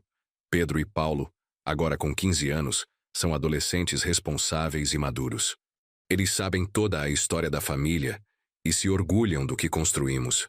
Tio João, Pedro me disse recentemente, na escola tem um professor que sempre fala sobre você. Que professor? O de sociologia. Ele usa nossa história como exemplo de como as famílias podem se reconstruir após traumas. E o que vocês sentem quando escutam nossa história contada por outras pessoas? Orgulho, Paulo respondeu. Orgulho porque nossa família não desistiu. Porque transformamos uma coisa ruim em coisa boa. João Neto, agora com 8 anos, um dia me perguntou, vovô, por que você tem tantos netos que não são seus netos de verdade? Como assim, João? Pedro, Paulo, Joana, Carlos, eles não são filhos da mamãe, mas você trata eles igual. Sentei ele no meu colo. João, família não é só quem nasce junto. Família é quem escolhe ficar junto, cuidar um do outro, se amar de verdade. Ah, entendi. É como se a gente adotasse o amor, né? Exato. A gente adota o amor. Maria, a filha mais nova de Mariana, com 5 anos, tem uma personalidade forte que me lembra muito a mãe quando criança. Vovô, ela me disse ontem. Quando eu crescer vou trabalhar no instituto também. Por que, Maria? Para ajudar as famílias como vocês fazem. E o que você quer fazer no instituto? Quero ensinar as crianças a reconhecer quando os adultos estão mentindo. A sabedoria das crianças continua me surpreendendo. No mês passado, recebemos uma notícia que nos emocionou muito. A Universidade Federal de São Paulo decidiu criar uma disciplina chamada Prevenção a Golpes Financeiros e Relacionamentos Abusivos, baseada em nossa experiência. Professor João, a coordenadora do curso me disse, eles insistem em me chamar de professor, mesmo eu tendo apenas o ensino fundamental. Gostaríamos que o senhor fosse professor convidado, mas eu não tenho formação acadêmica. O senhor tem algo mais valioso, experiência real e resultados práticos. Aceitei o convite. Toda semana vou à universidade contar nossa história para futuros psicólogos, assistentes sociais, advogados e policiais. Pessoal, eu sempre começo as aulas. Vocês vão ouvir muitas teorias sobre golpes e manipulação, mas eu vou contar para vocês como é na prática. Os alunos ficam fascinados com os detalhes da investigação, com as estratégias que usamos, com a forma como conseguimos reunir as provas. Professor João, uma aluna me perguntou, como o senhor conseguiu manter a calma durante todo o processo? Não consegui. Houve momentos em que pensei em desistir, em aceitar que havia perdido minha filha, mas o amor por ela foi maior que o desânimo. E se não tivesse dado certo? Se a Mariana não tivesse acreditado nas provas, eu continuaria tentando. Um pai nunca desiste do filho, mesmo quando o filho desiste dele. Mariana também dá aulas na universidade, focando no aspecto psicológico da manipulação. Pessoal, ela explica, golpistas são especialistas em identificar nossas vulnerabilidades. Eles sabem exatamente o que falar para nos conquistar. Como podemos nos proteger? Perguntam os estudantes. Mantendo ligação com a família e amigos. Isolamento é sempre o primeiro sinal de alerta. Hoje, enquanto escrevo essas linhas finais, estou sentado na varanda de casa observando minha família. Mariana está no quintal brincando com as crianças. Rodrigo chegou do trabalho e está ajudando Pedro com a lição de matemática. Carla está cozinhando o jantar enquanto canta uma música. Os bebês dormem no carrinho. É uma cena comum, trivial até. Mas para quem quase perdeu tudo, é uma cena mágica. 10 anos atrás, no casamento da minha filha, um homem me disse que o maior presente seria eu sumir da vida deles.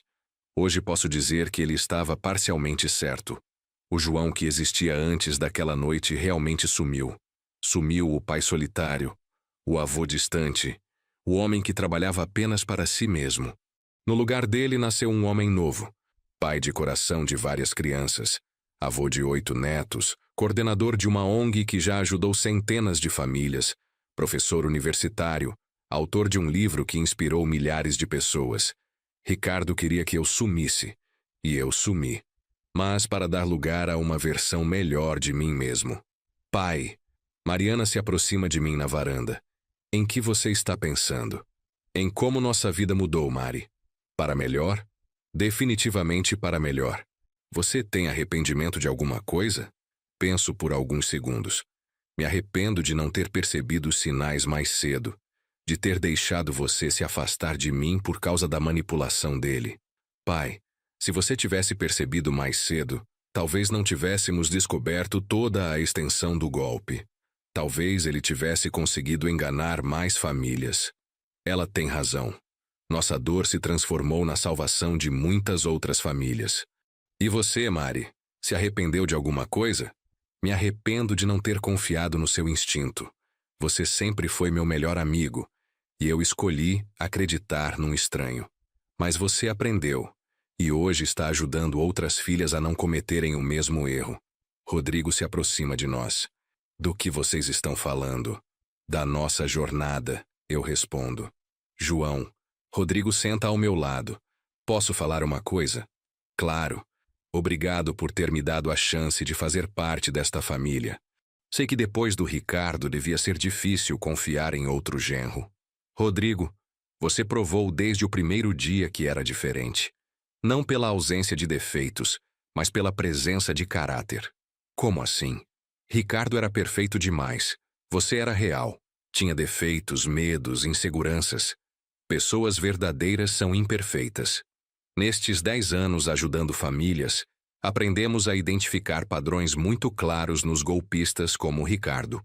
Hoje ensino esses sinais para qualquer um que queira ouvir. Primeiro sinal: pressa para oficializar a relação. Ricardo pediu Mariana em casamento após 6 meses de namoro, alegando que Quando se encontra a pessoa certa, não faz sentido esperar. Segundo sinal: isolamento gradual da família. Começou sutilmente fazendo pequenos comentários sobre eu ser protetor demais, ou ciumento. Terceiro sinal: histórias dramáticas sobre o passado para despertar compaixão. Ricardo sempre falava sobre a infância difícil e os problemas familiares, que explicavam por que não tinha contato com parentes. Quarto sinal: desemprego ou trabalho vago. Nunca conseguia explicar direito em que trabalhava ou por que estava sempre disponível. Quinto sinal: interesse excessivo na situação financeira da família. Sempre perguntava sobre meus negócios, meu patrimônio, minhas economias. Sexto sinal: introdução de pequenas mentiras para testar até onde poderia ir. Começou mentindo sobre a idade, depois sobre o passado, depois sobre tudo.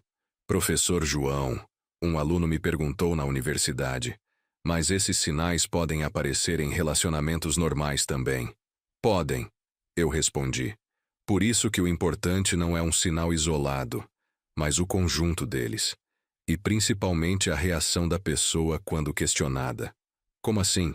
Uma pessoa honesta, quando questionada sobre algo, explica, esclarece, apresenta provas.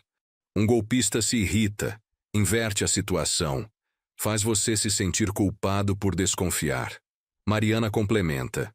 E pessoas honestas apresentam você para a família delas, falam sobre o passado com naturalidade, não têm pressa excessiva, querem construir algo sólido, não tirar proveito rápido. Mas como saber se nossos medos são justificados ou se é paranoia? Outra aluna pergunta. Conversa com família e amigos. Eu respondo. Se várias pessoas que te amam estão preocupadas, presta atenção. Pode ser que elas vejam algo que você não está vendo. Uma das coisas mais importantes que aprendemos é que nenhuma família deveria enfrentar uma situação como a nossa sozinha. Por isso criamos uma rede nacional de apoio que funciona 24 horas por dia. Senhor João, uma mãe nos ligou na madrugada de uma terça-feira. Minha filha de 17 anos sumiu com um homem de 40 que conheceu na internet. Senhora Paula, onde vocês moram? Fortaleza. Vou te passar o contato da nossa coordenadora local, doutora Sandra. Ela vai te ajudar a acionar a polícia e organizar as buscas. Em 4 horas, tínhamos localizado a menina. O homem era um predador conhecido que usava perfis falsos para aliciar menores. Como vocês conseguiram tão rápido? A mãe perguntou. Rede, senhora Paula. Temos contatos em toda a polícia do país. Detetives particulares voluntários, advogados especialistas. Quando uma família precisa, toda a rede se mobiliza. Outro caso que me marcou muito foi o de um senhor de 70 anos. João, meu nome é Antônio.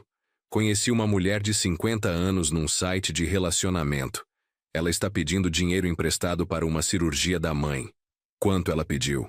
60 mil reais, toda a minha aposentadoria. Antônio, manda foto dela e todos os dados que você tem. Em 2 horas descobrimos que ela era, na verdade, um homem de 30 anos que aplicava golpes em idosos usando fotos falsas. Antônio, não mande dinheiro nenhum. Vamos te mandar as provas de que você está sendo enganado.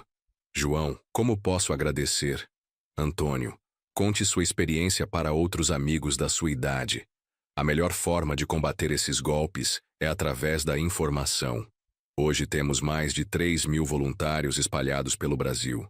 São policiais aposentados, advogados, psicólogos, detetives, pessoas comuns que decidiram ajudar outras famílias. João, Marcos me disse no último encontro da rede, você tem ideia do impacto que isto está causando? Que impacto? O número de golpes financeiros no país caiu 20% nos últimos 3 anos. E a Polícia Federal acredita essa queda ao trabalho de conscientização que fazemos. Sério? Sério. Vocês criaram uma revolução silenciosa na proteção familiar brasileira. Pedro e Paulo, agora com 16 anos, decidiram seguir carreiras que os permitam continuar o trabalho de proteção familiar. Pedro quer ser policial federal. Paulo quer estudar psicologia. Tio João, Pedro me disse, quero prender golpistas como vocês prenderam aquele homem. Pedro, prender é importante, mas mais importante ainda é prevenir. É evitar que as famílias passem pelo que passamos. Como? Educação, conscientização, mostrando para as pessoas que golpistas não têm cara de golpista. Paulo tem uma abordagem diferente. Tio João, quero estudar a mente dos golpistas, entender por que eles fazem isso. Talvez assim possamos ajudá-los a mudar também. Paulo, você acha que pessoas como Ricardo podem realmente mudar?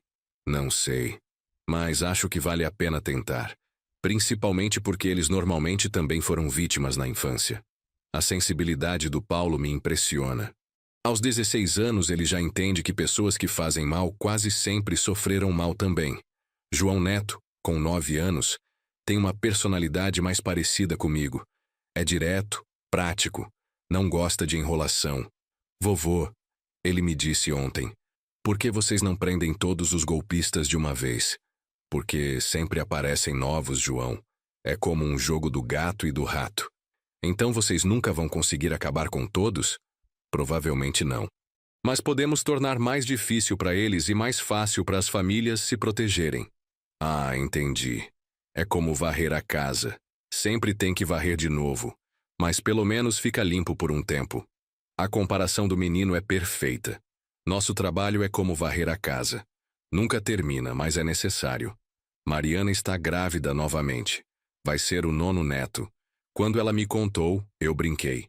Mari, com 9 netos vou ter que construir um ginásio na casa. Bai, você reclama, mas adora essa bagunça toda. Ela tem razão. Amo cada grito, cada choro, cada risada que ecoa nesta casa. É o som da vida acontecendo de verdade. Mês passado recebi uma ligação inesperada. Era o advogado de Ricardo. Senhor João, meu cliente está muito doente. Câncer no pâncreas. Os médicos dão 6 meses para ele. Sinto muito, respondi sem saber bem o que sentir. Ele gostaria de escrever cartas para as principais vítimas. Uma espécie de pedido de perdão antes de morrer. Doutor, isso é decisão de cada família. Não posso falar pelas outras pessoas. E pela sua família. Conversei com Mariana e Rodrigo. Carla também participou da decisão. Pai, Mariana disse, eu já perdoei ele há muito tempo. Não por ele, mas por mim. Não quero carregar raiva para sempre. E você, Carla? João, ele é pai dos meus filhos. Mesmo sendo um pai ausente e criminoso. Se está morrendo e quer pedir desculpas, acho que devemos deixar. Obrigado, Carla. Vou autorizar a carta. 2 semanas depois, recebemos uma carta manuscrita de Ricardo. Sua letra estava trêmula, visivelmente debilitada. Querida família Souza, sei que não mereço nem 1 minuto do tempo de vocês, mas preciso escrever enquanto ainda posso. Vou morrer em poucos meses. Não é um pedido de pena, é só um fato. E antes de partir, preciso assumir completamente a responsabilidade pelo que fiz. Mariana, você era uma menina pura, cheia de sonhos. Eu destruí seus sonhos por ganância. Você merecia ser amada de verdade. E eu só ofereci mentiras. João, você era um pai dedicado que só queria o melhor para a filha. Eu usei isso contra você. Transformei seu amor em arma para machucar sua própria família. Carla, você confiou em mim e eu transformei você em cúmplice de crimes que não cometeu. Nossos filhos merecem um pai melhor do que eu fui. Pedro e Paulo, se um dia lerem esta carta quando forem adultos, peço perdão por ter abandonado vocês. Seu padrasto Rodrigo é 1000 vezes melhor pai do que eu jamais poderia ser. Não peço perdão porque sei que não mereço. Peço apenas que saibam que reconheço completamente o mal que causei. Usem minha história como exemplo do que não fazer. Ensinem outras pessoas a se protegerem de golpistas como eu. Que Deus os abençoe com toda a felicidade que eu tentei roubar de vocês. Roberto Carlos da Silva. Depois de ler a carta, ficamos em silêncio por alguns minutos. Pai, Mariana disse finalmente, posso sentir que ele estava sendo sincero. Eu também senti isso, concordei. Você acha que devemos responder? Acho que cada um deve seguir seu coração. Página 35. O fim de um ciclo. Ricardo morreu 3 meses depois de enviar a carta. Soubemos através de seu advogado, que nos informou que ele havia deixado um testamento. Senhor João, meu cliente deixou uma quantia simbólica para os filhos Pedro e Paulo. R$ 5.000 para cada um, em conta poupança que só poderão acessar aos 18 anos. De onde veio esse dinheiro? Ele trabalhou na biblioteca da prisão durante 6 anos. Economizou cada centavo do salário. R$ 10.000. Praticamente nada comparado ao que roubou, mas era tudo que ele tinha. E deixou uma carta para os meninos, também para ser entregue quando completarem 18 anos. Guardamos as cartas e o comprovante das contas. Pedro e Paulo tinham direito de decidir se queriam ou não esse dinheiro quando fossem maiores. Carla, perguntei, você vai contar para eles que o pai biológico morreu? Vou. Eles têm direito de saber. Mas vou explicar que o pai deles de verdade é o Rodrigo. No funeral, compareceram apenas eu, Mariana, Carla e 2 outras vítimas que decidiram fazer as pazes antes da morte dele. Foi uma cerimônia simples, triste, solitária. É estranho, Mariana disse no carro voltando do cemitério. Sinto uma mistura de tristeza e alívio. Tristeza por quê? Por ver uma vida desperdiçada. Ele podia ter usado toda aquela inteligência para o bem. E alívio, porque agora esse capítulo está definitivamente encerrado. Naquela noite, reunimos toda a família na sala. Era hora de contar para as crianças maiores que Ricardo havia morrido. Crianças, comecei. Vocês sabem que existe um homem que fez muito mal para nossa família há alguns anos. Pedro e Paulo se entreolharam. Eles sabiam que estávamos falando do pai biológico deles. Esse homem morreu hoje. Carla disse suavemente. Ele estava doente? Pedro perguntou. Estava. E antes de morrer, ele escreveu cartas pedindo perdão para toda a família. Vocês perdoaram ele? Paulo quis saber. Perdoamos, Mariana respondeu. Não porque ele merecia, mas porque carregar raiva machuca mais a gente do que a ele. João Neto, com seus 9 anos, fez a pergunta mais direta. Vovô, ele era uma pessoa má? João. Ele fez coisas muito ruins, mas no final, acho que ele era mais uma pessoa perdida do que má. Qual a diferença? Pessoas más não se arrependem. Pessoas perdidas às vezes encontram o caminho de volta. Com a morte de Ricardo, sentimos que era hora de expandir ainda mais nosso trabalho de proteção familiar. Criamos a Fundação Família Souza, com o objetivo de profissionalizar nossos serviços. Pai, Mariana me disse, precisamos transformar nossa experiência em algo que possa ajudar milhões de famílias brasileiras. Conseguimos parcerias com o Ministério Público, Polícia Federal e várias universidades. O trabalho que começou na minha oficina mecânica virou referência nacional. Professor João, a reitora da USP, me disse numa reunião, gostaríamos de criar uma cátedra de prevenção a golpes financeiros com o seu nome. Professora, eu não tenho formação para isso. Professor, o senhor tem algo mais raro que diploma. Sabedoria prática. Seus métodos salvaram mais famílias que muitas teorias acadêmicas. Aceitei a honraria, mas com uma condição. A cátedra seria compartilhada com Mariana, Carla e Rodrigo. Afinal, essa história pertence a todos nós. Pedro, agora com 17 anos, decidiu prestar vestibular para criminologia. Tio João, quero estudar cientificamente o que vocês descobriram na prática. Pedro, você tem certeza? Vai ser uma área muito pesada. Tenho certeza. Nossa família me ensinou que conhecimento é poder. Quero ter poder para proteger outras famílias. Paulo escolheu psicologia, especialização em terapia familiar. Tio João, quero ajudar famílias a se reconstruírem depois do trauma como nós fizemos. Ver os meninos seguindo carreiras inspiradas em nossa experiência me enche de orgulho. Eles transformaram a dor em propósito. João Neto surpreendeu a todos anunciando que quer ser escritor. Vovô, quero escrever livros sobre famílias que superam dificuldades. Por que, João? Porque histórias como a nossa dão esperança para as pessoas. Mostram que é possível recomeçar. Aos 10 anos, ele já demonstra uma maturidade impressionante. A Fundação hoje atua em todos os estados brasileiros. Temos mais de 10.000 voluntários. Uma linha telefônica 0800 que funciona 24 horas, aplicativo móvel para denúncias e um site que recebe mais de 1 milhão de acessos por mês. João, Marcos me disse no último balanço anual, vocês criaram o maior sistema de proteção familiar da América Latina. Marcos, nós não criamos nada, só organizamos o que já existia, a vontade das pessoas de ajudar umas às outras. No 10º aniversário da fundação, recebemos uma homenagem inesperada. O Congresso Nacional aprovou uma lei conhecida como Lei Família Souza, que cria protocolos obrigatórios para a investigação de golpes financeiros. Senhor João, o deputado relator da lei me disse na cerimônia em Brasília, esta lei vai salvar milhares de famílias brasileiras. Mariana foi convidada para falar na tribuna do Congresso. Senhores deputados, ela começou emocionada. Há 15 anos eu era uma jovem ingênua que quase perdeu tudo por causa de um golpista. Hoje estou aqui representando milhares de famílias que conseguiram se reconstruir.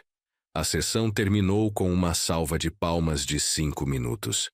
Vários parlamentares se aproximaram de nós oferecendo apoio para expandir o programa.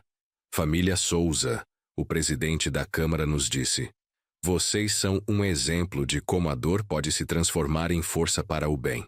Naquela noite em Brasília, nossa família se reuniu no hotel para jantar. Éramos 17 pessoas. Eu, Mariana, Rodrigo, Carla, os 8 netos, Marcos e sua esposa, Dr. Lima, que se tornou amigo pessoal, e sua família. Pessoal, eu disse, levantando o copo de refrigerante. Há 15 anos, um homem me disse que o maior presente seria eu sumir da vida dele. Hoje posso dizer que ele estava certo. Eu sumi para me transformar no homem que está aqui hoje. Vovô, Pedro disse. O que você diria para aquele homem se pudesse falar com ele hoje? Eu diria, obrigado. Obrigado por ter me forçado a descobrir quem eu realmente sou. Paulo completou. E obrigado por ter nos ensinado que família não é só sangue, é escolha. Naquela noite, no hotel em Brasília, senti que nossa jornada havia se completado. Não no sentido de ter terminado, mas no sentido de ter encontrado seu verdadeiro propósito. Hoje, aos 72 anos, oficialmente me aposentei da direção da fundação. Mariana assumiu a presidência, com Carla como vice. Rodrigo virou o diretor jurídico. Pai, Mariana me disse na cerimônia de posse, você construiu algo muito maior que uma família. Construiu um movimento. Mari, eu não construí nada sozinho. Nós construímos juntos. Pedro e Paulo, agora formados em criminologia e psicologia respectivamente, voltaram para trabalhar na fundação. Pedro coordena as investigações, Paulo cuida do apoio psicológico às vítimas. Tio João, Pedro me disse no primeiro dia de trabalho oficial dele. Agora entendo cientificamente tudo o que vocês fizeram por instinto. E o que você descobriu? Que vocês seguiram à risca os protocolos de investigação criminal mais modernos. Sem saber teoria, aplicaram a prática perfeitamente. João Neto, agora com 15 anos, já publicou seu primeiro livro, Minha Família Maluca, Como Crescer numa Casa Cheia de Heróis. O livro, escrito com humor e sensibilidade, conta nossa história do ponto de vista de uma criança. Vovô, ele me disse quando o livro foi lançado. Escrevi pensando nas crianças que estão passando por situações difíceis em casa. Queria mostrar que sempre há esperança. O livro virou sucesso nacional. João Neto, aos 15 anos, já é palestrante em escolas por todo o país. Maria, a filha mais nova de Mariana, com 10 anos, anunciou que quer ser policial como o primo Pedro. Vovô, quero prender os homens maus que fazem mal para as famílias. Maria, nem todos os homens que fazem mal são maus. Alguns são apenas perdidos. Então vou ajudar eles a se encontrarem. A sabedoria das crianças continua me surpreendendo. Carla se casou oficialmente com um dos voluntários da fundação, um advogado viúvo chamado Fernando. Eles adotaram mais 2 crianças, irmãos que estavam em situação de risco. João, Carla me disse no casamento, você me ensinou que família é quem escolhe ficar. Agora vou ensinar isso para mais 2 crianças. Hoje somos 23 pessoas na família direta. sem contar genros, noras e agregados. Nos fins de semana, minha casa parece um pequeno acampamento. Vovô, uma das bisnetas me perguntou outro dia, por que nossa família é tão grande? Porque amor multiplica, minha querida. Quanto mais amor você dá, mais amor você recebe. Na semana passada, recebemos uma visita inesperada.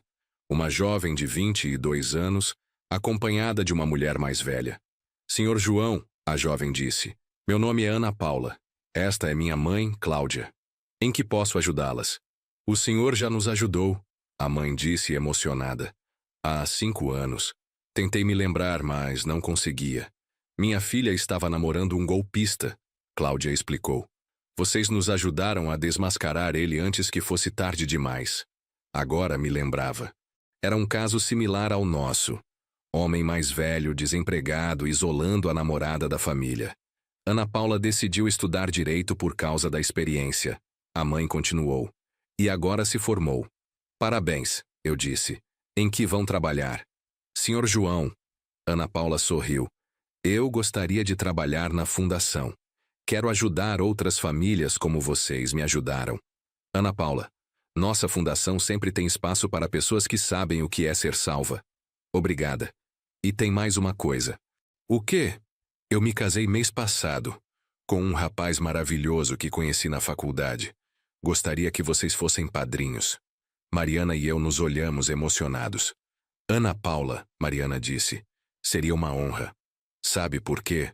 Porque vocês me ensinaram a diferença entre amor verdadeiro e manipulação. Quando conheci meu marido, soube reconhecer que ele era diferente. Como soube? Ele me apresentou para a família dele no segundo encontro. Falava abertamente sobre o passado. Queria me conhecer de verdade, não me impressionar com mentiras. O casamento de Ana Paula foi uma celebração linda.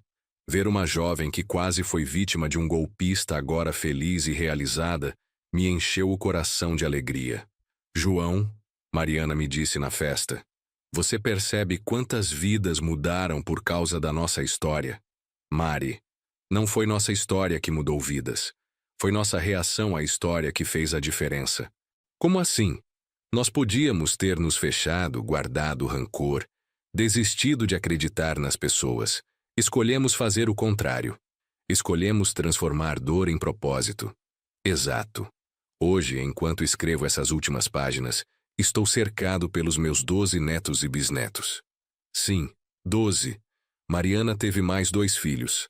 Carla adotou mais um, e alguns dos netos mais velhos já estão casados e tendo filhos. Bisavô João. A pequena Sofia, de 4 anos, me pergunta. Conta de novo a história do homem malvado que virou nossa família grande. É assim que ela se refere à nossa história. Para ela, Ricardo não foi um trauma. Foi o catalisador que criou nossa família grande e unida. Sofia, eu digo pegando ela no colo, era uma vez um homem que queria separar uma família, mas a família era mais forte que a maldade dele. E aí vocês ficaram mais unidos? Ficamos. E aprendemos que família não é só quem nasce junto, é quem escolhe ficar junto. Como nós. Como nós. Pedro, agora com 22 anos e recém-casado, se aproxima. Tio João, minha esposa está grávida. Parabéns, Pedro. Vai ser o 13º neto. Tio João, se for menino, queremos dar o nome de João para ele. Pedro, já tem muito João nesta família. Mas não tem nenhum que leve o nome do homem que salvou todos nós. Não consegui segurar as lágrimas. 20 anos se passaram desde aquela noite terrível no casamento de Mariana. 20 anos durante os quais nossa família cresceu, se fortaleceu, se multiplicou. A Fundação Família Souza hoje atende mais de 5.000 famílias por ano. Nossos protocolos são usados por polícias de toda a América Latina. O livro de Mariana foi traduzido para 17 idiomas. Mas o mais importante não são os números. É saber que milhares de famílias estão mais seguras hoje porque nossa família passou pelo que passou. Pai. Mariana senta ao meu lado na varanda.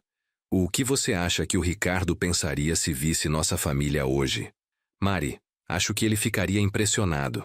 E talvez um pouco orgulhoso de ter sido parte da história, mesmo sem querer. Você realmente perdoou ele? Perdoei, porque entendi que ele foi apenas um instrumento. O verdadeiro arquiteto de tudo isso foi algo muito maior. Deus. Deus, o destino, a vida. Não sei. Só sei que aquele homem que me disse para sumir realmente conseguiu o que queria. Como assim? O João que existia antes daquela noite sumiu mesmo.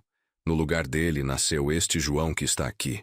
Pai de coração de 20 pessoas, avô de 12 netos, fundador de uma organização que protege famílias, autor de livros, professor universitário. Você gosta mais do João de hoje? Amo o João de hoje, porque ele descobriu que família não é um fardo, é um privilégio, e que amor compartilhado não diminui, multiplica. Hoje, aos 75 anos, posso dizer com certeza, o maior presente que Ricardo me deu foi me forçar a descobrir quem eu realmente era. Não o pai solitário que trabalhava apenas para sustentar uma filha, mas o patriarca de uma família enorme, unida pelo amor e pelo propósito comum de proteger outras famílias. A vingança que planejei contra Ricardo se transformou na maior bênção da minha vida. Porque às vezes, quando você acha que está perdendo tudo, na verdade está ganhando tudo. E quando um homem mau diz que o maior presente seria você sumir da vida dele, talvez seja exatamente isso que você precisa fazer. Sumir para renascer melhor, mais forte, mais completo. Nossa história prova que o bem sempre vence o mal. Não rapidamente, não facilmente, mas definitivamente, sempre.